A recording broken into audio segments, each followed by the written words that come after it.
Sekarang kita masuk tema 1 pembelajaran 4 sampai dengan 6. Nilai-nilai luhur dalam kegiatan gotong royong. Istilah gotong royong berasal dari bahasa Jawa yang berarti pikul atau angkat. Sedangkan royong berarti bersama-sama. Arti secara harafiah, gotong royong adalah mengangkat secara bersama-sama atau mengerjakan sesuatu secara bersama-sama. Secara umum, gotong royong adalah kerjasama. Sikap dan perilaku yang sesuai dengan nilai-nilai luhur yang terkandung dalam sila-sila Pancasila adalah gotong royong. Gotong royong sesuai dengan sila kelima. Manfaat gotong royong, yaitu yang pertama, pekerjaan cepat selesai. Yang kedua, menghemat biaya. Yang ketiga, menumbuhkan rasa sosial. Dan keempat, tidak individualis dan lain-lain sebagainya. Kalimat utama berada di awal paragraf atau deduktif, di akhir paragraf atau induktif, dan di awal dan di akhir atau campuran. Ide pokok dapat dikembangkan menjadi sebuah paragraf. Cara pengembangan ide pokok dilakukan dengan langkah-langkah berikut. A. Memaparkan hal-hal yang khusus, yaitu umum, khusus atau khusus umum. B. Memberikan contoh. C. Menampilkan fakta-fakta. D. Memberikan alasan-alasan.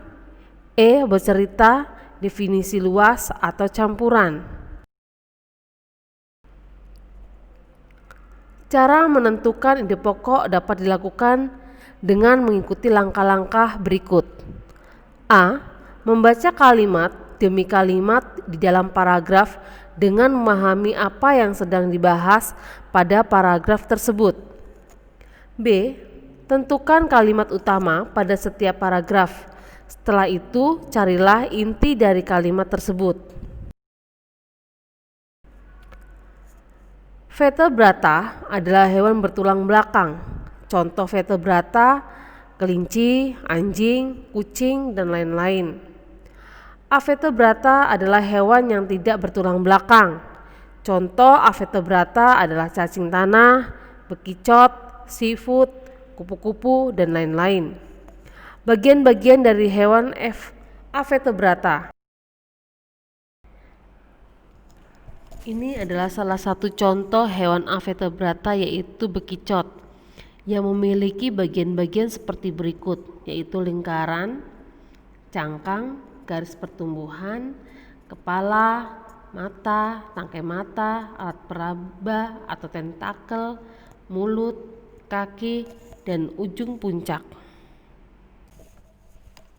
Dena adalah gambaran tentang tata letak dalam suatu ruangan atau tempat. Peta adalah gambaran dengan menggunakan skala tertentu mengenai suatu daerah. Kondisi geografis pulau-pulau di Indonesia. Yang pertama, Pulau Sumatera yang memiliki luas 473.481 km persegi. Batas lautnya bagian utara terdiri atas Teluk Benggala, bagian timur Selat Malaka, bagian selatan Selat Sunda, bagian barat Samudra Hindia. Batas daratannya bagian barat adalah negara India, timur Pulau Kalimantan, utara negara Malaysia dan Singapura, selatan Kepulauan Mentawai. Keadaan alamnya terdiri dari pantai, yaitu Pantai Sorake, Carocok, Trikora, Pasir Putih, Tanjung Tinggi. Sedangkan dataran rendahnya yaitu Melaboh dan Singkil. Gunungnya yaitu Gunung Kerinci, Luser, dan Sinabung. Yang kedua, Pulau Jawa memiliki luas 126.700 km persegi. Batas laut bagian utara yaitu Laut Jawa, bagian timur yaitu Selat Bali, selatan yaitu Samudra Hindia, barat adalah Selat Sunda. Batas daratan bagian barat yaitu Pulau Sumatera, bagian timur Pulau Bali, utara Pulau Kalimantan, selatan benua Australia. Keadaan alamnya terdiri dari pantai, yaitu Pantai Pangandaran, Carita, Anyer, Parangtritis. Sedangkan dataran rendahnya terdapat di Semarang di Jawa Tengah, Surakarta di Jawa Tengah, Madiun di Jawa Timur. Gunungnya adalah Gunung Cermai, Papandayan, Sindoro, Sumbing, Merapi, Merbabu, Lawu, Bromo, dan Kelut. Yang ketiga adalah Pulau Kalimantan yang memiliki luas 743.330 km persegi. Batas laut yaitu utara yaitu Laut Cina Selatan, timur Selat Makassar, selatan Laut Jawa, barat Selat Karimata. Sedangkan batas daratannya bagian barat adalah Pulau Bangka Belitung, bagian timur Pulau Sulawesi, bagian utara negara Malaysia, Serabah dan Sarawak, bagian selatan adalah Pulau Jawa.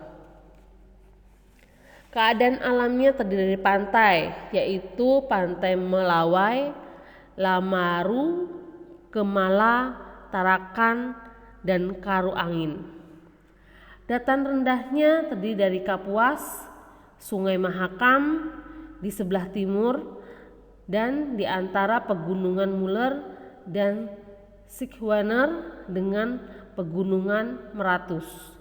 Gunungnya adalah Gunung Batu, Bukit Raya, Palung, dan Halu-Halu. D. Pulau Sulawesi yang memiliki luas 67.413 km persegi dengan batas laut bagian utara yaitu Laut Sulawesi, timur Laut Arafura, selatan Laut Bali, barat Selat Makassar. Batas daratannya bagian barat yaitu Pulau Kalimantan, timur Pulau Maluku, utara negara Filipina, selatan pulau-pulau di NTT dan NTB. Keadaan alamnya terdiri atas laut yaitu Laut Seram, Laut Arafura, Laut Banda, dan Laut Flores. Sedangkan dataran rendahnya terdiri atas Maros, Mangkep, Baru, Parepare, Pinang, Polmas, dan lain-lain. Sedang gunungnya ada Gunung Ambang, Tongkoko, Lukon, dan Awu. Pulau Papua juga memiliki luas sebesar 123.181 km persegi dengan batas laut utara yaitu Filipina, timur tidak dibatasi lautan, selatan Samudra Hindia, barat Laut Arafura dan Laut Banda. Batas daratan bagian barat Kepulauan Maluku, timur Papua Nugini, utara Samudra Pasifik, selatan Australia. Sedangkan keadaan alam yaitu terdiri atas pantai yang terdapat di Pulau Venue, Teluk Triton, Bakaro, dan Kaironi. Dataran rendahnya terdiri dari pesisir bagian selatan Papua, pesisir Arafura, pesisir Teluk Papua, pesisir barat Laut Papua. Sedangkan gunungnya terdiri atas Puncak Trikora, Puncak Jaya, dan Puncak Kastens. Pulau Bali yang memiliki luas 5.636,66 km persegi. Batas laut bagian utara adalah Laut Bali, timur Selat Lombok, selatan Samudra Hindia, barat Selat Bali. Batas daratannya adalah bagian barat Provinsi Jawa Timur, timur Lombok Nusa Tenggara Barat, utara Pulau Kalimantan, selatan benua Australia.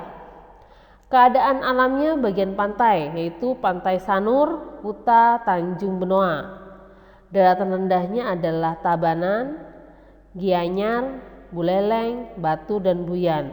Sedang gunungnya terdiri atas Gunung Abang, Batur, dan Agung. Corak gambar cerita atau ilustrasi adalah sebagai berikut. Realis, artinya gambar yang dibuat sesuai dengan keadaan sebenarnya. B. Karikatur, berasal dari bahasa Italia Karikatur yaitu melebih-lebihkan atau mengubah bentuk atau deformasi. C. Kartun adalah gambar yang berfungsi menghibur. D. Gambar dekoratif diwujudkan dengan cara mengubah bentuk yang ada di alam tanpa meninggalkan ciri khasnya. Gambar ilustrasi berfungsi memperjelas dan menerangkan naskah. Ini adalah pembelajaran kita subtema 1 4 sampai dengan 6 sudah selesai. Sehingga nanti kita tinggal memasuki subtema kedua. Setelah ini kita akan lanjutkan dengan soal-soal yang akan memberikan kepada kalian. Terima kasih.